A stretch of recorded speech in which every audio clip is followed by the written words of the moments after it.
Walang aso, walang nagpupukpok kung ano-anong pa.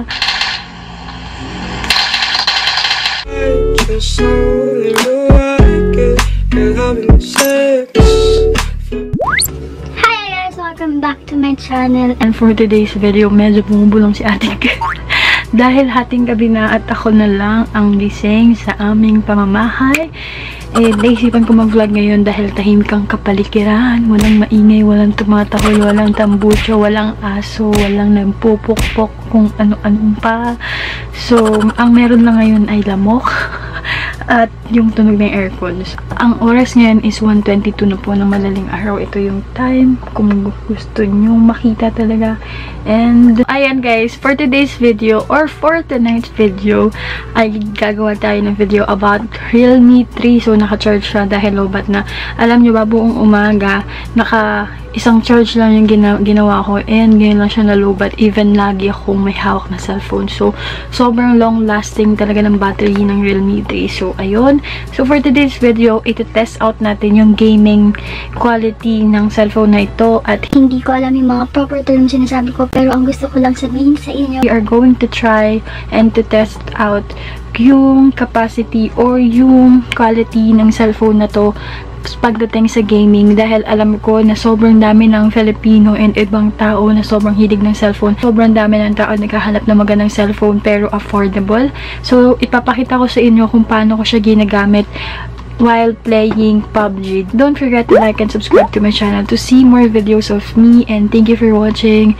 And kung may irita ka the way I talk, sorry po kasi tinatry ko maging seryoso dahil most of my video medyo or mostly sobrang patawa, komedyante ako. So, yun po, pasensya na.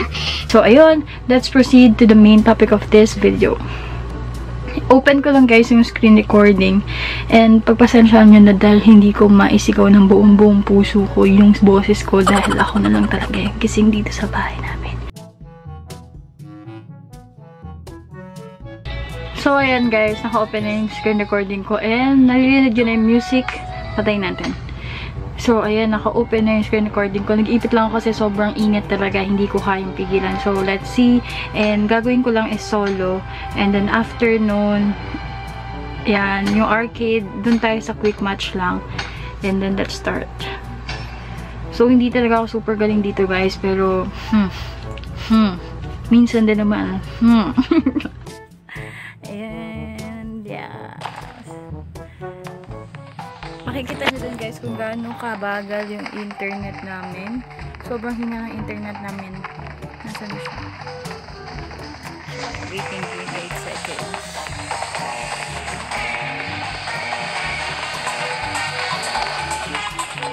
So, ayan yung itsura na mali yata guys yung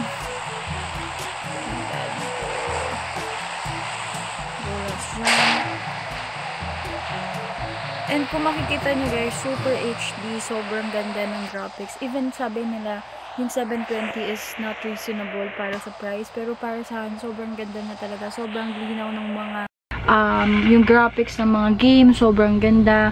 And ma-appreciate mo lalo dahil yung kulay ng lugar, ng damit, yung progress, yung pag-jump, and all, sobrang linaw talaga na binibigay na quality ng cellphone na to. And hindi dahil sa sponsored yung cellphone sa akin, but still, I'm very glad na sobrang worth it ng cellphone na to. And to be honest, mamaya na ako magkukwento. So, maglulot na yun. 26 na lang mga kaibigan ng buhay. Kailangan ko ng so, ayan, may tao dito.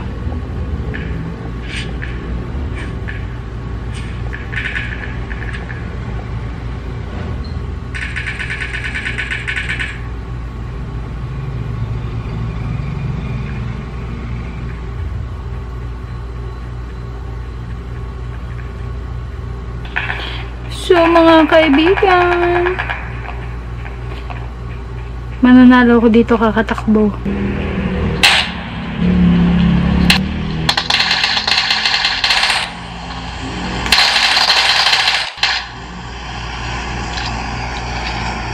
So, dalawa na po ang akin ay papatay. And medyo critical tayo ngayon mga kaibigan dahil wala tayong pang, you know what I mean?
So, yun yung Mahirap eh, nasa harapan mo na, tapos hindi mo pa kagad nakita.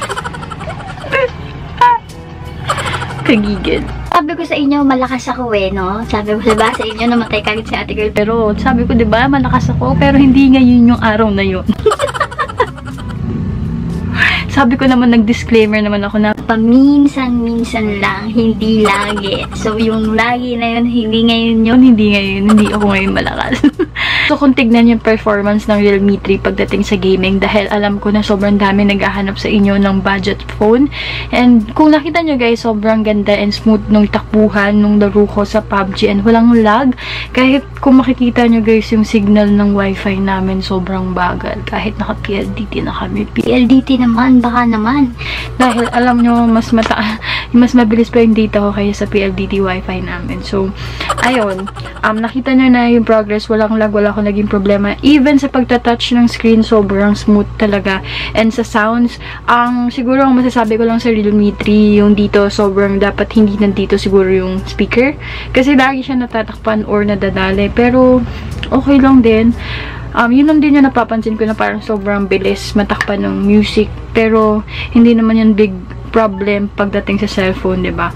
And then ayun lang guys, gusto ko lang ipakita sa inyo yung paglalaro ko while gamit tong cellphone na to, and I hope na nakita nyo and naging satisfied kayo dun sa pinakita kong sobrang ikling lang kasi ayoko sobrang haba kasi alam ko aantukin kayo sa mga mahahabang video. So yun, mga naghahanap ng budget cellphone, I think this is the best for you guys. Sobrang worth it ng smartphone na to sa presyo niya. So you have this phone for only 6,990. So, meron siyang tatlong variant is yung 6,990, 7,990, and 9,990. So, yung pinagkakaiba lang nila is yung sa RAM and gig ng cellphone. Kaya, ayun. Sa akin, I have 4 gig and 64 gig. Kaya, sobrang dami ng application sa cellphone na to and wala pang memory card to. Yun.